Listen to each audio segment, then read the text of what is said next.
অসম্ভব কিছু না, সব জিনিসের প্রভাব পড়ে। এটা ঠিক হয়েছে কি ভুল হয়েছে বাংলার মানুষ, আমার কর্মীরা বলবেন। আমাকে পার্টি যখন যে কাজ দিয়েছে আমি সেটা নিষ্ঠার সঙ্গে করেছি। দিলীপ ঘোষের কাজে 1% কখনো ফাঁকা ছিল না। পুরা ইমানদারির সঙ্গে পুরো পরিশ্রম করে আমি কাজ করেছি। আর এবারে যারা বর্ধমানে গেছেন তারাও জানেন সেই যে কঠিন সিট ছিল, হেরে যাওয়া সিট ছিল সেই সময়, আর সেখানে আমি যে লড়াই দিয়েছি মনে হচ্ছে একটা জায়গায় লড়াই হয়েছে। তো আমাদের পরিশ্রমে ফাঁক ছিল না। বাকি নেতৃত্ব, পরিবেশ ইত্যাদি পলিসির উপর নির্ভর করেছে যে কেন রেজাল্ট এরকম হয়েছে, সেটা যারা চিন্তাভাবনা করেছেন, যারা পাঠিয়েছেন তারা ভাববেন। এটা প্রমাণিত হয়ে গেছে যে আপনি 18 করেছিলেন, কিন্তু সুকান্ত মজুমদার, শুভেন্দু অধিকারী আপনার টার্গেট ফুলফিল করতে পারেন। দেখুন, পার্টি চলতে থাকে, লড়াই চলতে থাকে, নেতা পরিবর্তন হতেই থাকে, রেজাল্টেরও পরিবর্তন হতেই থাকে।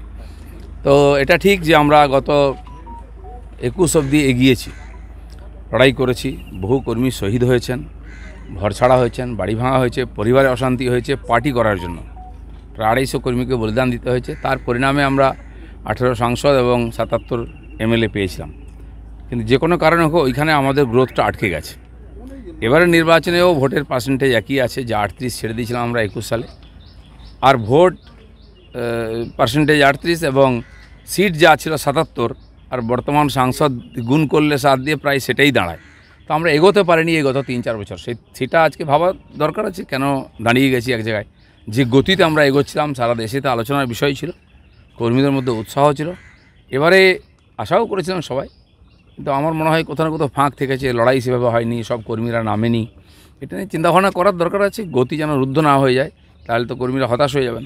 রাজ্য সভাপতির পদ থেকে প্রথমে আপনাকে সরানো হয়, তারপর সর্বভারতীয় সহসভাপতির পদ আপনাকে দেওয়া হয়, তারপর সেখান থেকে আপনাকে সরানো হয়, তারপর আপনাকে কোনো পদে রাখা হয় না, এবং সবথেকে গুরুত্বপূর্ণ বিষয়, আপনার জেতা আসন থেকে আপনাকে অন্যত্র দাঁড় করানো হয়। এটার একটা সরাসরি প্রভাব এবারে গতকাল যে ফল গণনা হয়েছে তার উপর পড়েছে, কি বলবেন? অসম্ভব কিছু না, সব জিনিসের প্রভাব পড়ে। এটা ঠিক হয়েছে কি ভুল হয়েছে বাংলার মানুষ, আমার কর্মীরা বলবেন। আমাকে পার্টি যখন যে কাজ দিয়েছে আমি সেটা নিষ্ঠার সঙ্গে করেছি। দিলীপ ঘোষের কাজে 1% কখনো ফাঁকা ছিল না। পুরা ইমানদারির সঙ্গে পুরো পরিশ্রম করে আমি কাজ করেছি। আর এবারে যারা বর্ধমানে গেছেন তারাও জানেন সেই যে কঠিন সিট ছিল, হেরে যাওয়া সিট ছিল সেই সময়, আর সেখানে আমি যে লড়াই দিয়েছি মনে হচ্ছে একটা জায়গায় লড়াই হয়েছে। তো আমাদের পরিশ্রমে ফাঁক ছিল না। বাকি নেতৃত্ব, পরিবেশ ইত্যাদি পলিসির উপর নির্ভর করেছে যে কেন রেজাল্ট এরকম হয়েছে, সেটা যারা চিন্তাভাবনা করেছেন, যারা পাঠিয়েছেন তারা ভাববেন। ব্রিটিশ সরকারের আমলে যারা ইস্ট ইন্ডিয়া কোম্পানির বিরুদ্ধাচরণ করত তাদেরকে আন্দামানে পাঠানো হতো, বলা হতো কালা পানিতে পাঠালাম। আর দিলীপ ঘোষের আমলে দিলীপ ঘোষ পারফরমেন্স করে দেখিয়ে দিয়েছিলেন, তা সত্ত্বেও তাকে আন্দামানে পাঠিয়ে দেওয়া হয়েছে। আন্দামান আগেই ঘুরে এসছে দিলীপ ঘোষ, যেন কালাপানিটা আমি জানি, আর কেউ জানে না। আর রাজনীতিতে এটা অসম্ভব কিছু না। রাজনীতিতে চক্রান্ত, কাঠিবাজি, এটা রাজনীতির অঙ্গ। আমি সেভাবেই নিয়েছি। আমি পুরো পরিশ্রম করেছি, কিন্তু সফলতা আসেনি। রাজনীতিতে যা হয়, সবাই কাঠি নিয়ে ঘুরতে থাকে। 2024 এই যে ধরাশায়ী বিজেপি কার্যত শুধুমাত্র কি সাংগঠনিক নাকি? শুনুন, সারা ভারতবর্ষে আমি গত 30-40 বছর যেটুকু রাজনীতির দিকে লক্ষ্য রেখে বুঝেছি, বহুবার এরকম উত্থান পতন হয়েছে। রাজীব গান্ধী মৃত্যুর পরে বিজেপি ভেবেছিল যে 100টা সিট পাবো, আমরা পেয়েছিল 2টো। অটলজির মতো লোককেও হারতে হয়েছিল খুব খারাপভাবে। তারপরে গত 2004-এতে অটলজি সরকার যখন চলে যায়, এখানে মমতা ব্যানার্জির 8খানা সিট ছিল, উনি একা জিতেছিলেন, তিনি পরে ক্ষমতায় এসেছেন। তো সেই জন্য আমার কর্মী যারা কাজ করতে এসছেন, এই ঘাত প্রতিঘাত, উত্থান পতন থেকে আমাদের এগোতে হবে, জিততে হবে। হ্যাঁ, আমাদের ব্যক্তিগত রেষারেষি, ভুল বোঝাবুঝি, ভুল পলিসির জন্য এত হাজার হাজার কর্মীর পরিশ্রম যেন জল না হয়ে যায়, তাহলে পরবর্তীকালে তাদেরকে কাজে লাগানো খুব মুশকিল হয়ে যাবে। মানুষেরও পার্টির প্রতি আস্থা চলে যাবে নেতৃত্বের। এটা ভাবনা চিন্তা করা উচিত, এ নিয়ে অ্যানালাইসিস করা। এত দিন ধরে যারা মাটি কামড়ে পড়ে থেকে, মার খেয়ে, কেস খেয়ে, পুলিশের জেলে গিয়ে যারা দিন কাটালেন, দলের একটা স্ট্র্যাটেজিগত ভুলের জন্য এবার তো তারাও বীতশ্রদ্ধ হয়ে পড়বেন দলের উপর।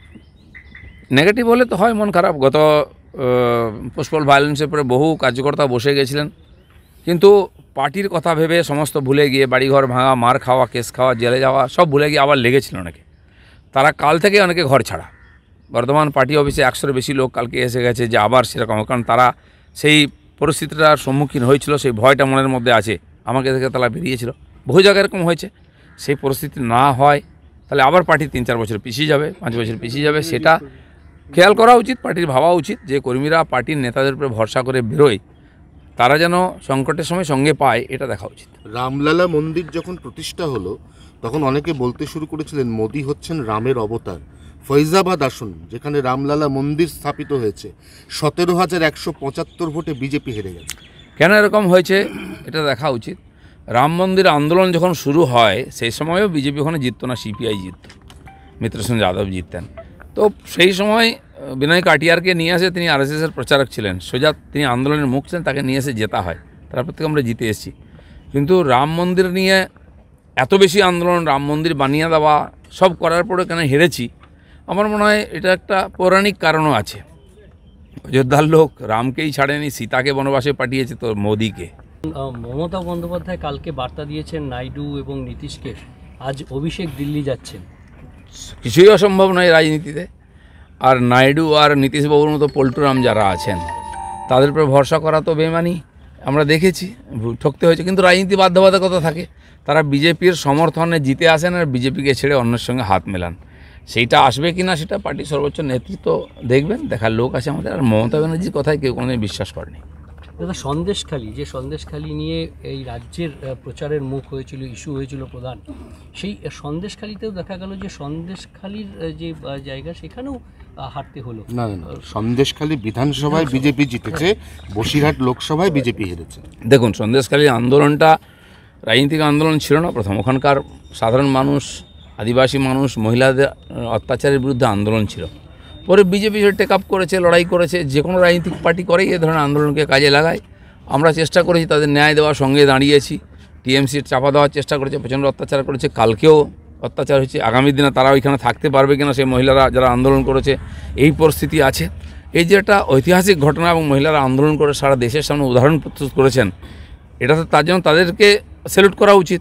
বাকি আগামী দিনে কী হবে দেখা যাক। তার ফল সন্দেশখালী, হিঙ্গলগঞ্জ বিধানসভা বিজেপির বহু পুরনো গড়, 20, 30, 40 হাজার ভোট আমরা ওখানে পেতাম, যখন সারা বাংলাতে 10% ভোট পাইনি, 4% ভোট পেতাম।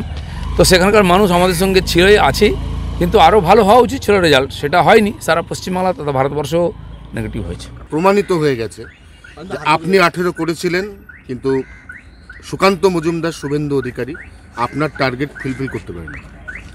দেখুন, পার্টি চলতে থাকে, লড়াই চলতে থাকে, নেতা পরিবর্তন হতেই থাকে, রেজাল্টেরও পরিবর্তন হতেই থাকে। তো এটা ঠিক যে আমরা গত 21 অবধি এগিয়েছি, লড়াই করেছি, বহু কর্মী শহীদ হয়েছেন, ঘরছাড়া হয়েছেন, বাড়ি ভাঙা হয়েছে, পরিবারে অশান্তি হয়েছে পার্টি করার জন্য। প্রায় 250 কর্মীকে বলিদান দিতে হয়েছে। তার পরিণামে আমরা 18 সাংসদ এবং 77 এমএলএ পেয়েছিলাম।